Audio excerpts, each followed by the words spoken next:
Formal nang inihain sa Office of the Ombudsman ang reklamo laban sa mga opisyal ng Department of Public Works and Highways at mga kontraktor na sangkot sa anomalya sa mga flood control project. Sa pangunguna ni DPWH Secretary Vince Dizon, inihain ang reklamong paglabag sa Republic Act 3019 o ang Anti-Graft and Corrupt Practices Act, Article 217 ng Revised Penal Code o malversation of public funds in relation to Article 171 ng Revised Penal Code at Republic Act 9184 at iba pa.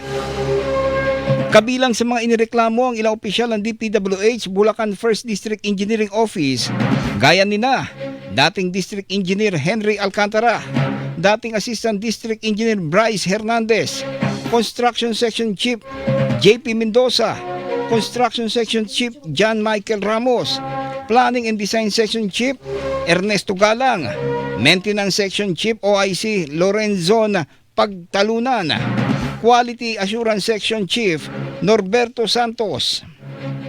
Maintenance Section Chief OIC Jaime Hernandez, Administrative Section Chief Florin Simbuhalan, Finance Section Chief Juanito Mendoza at Budget Unit Head Roberto Roque.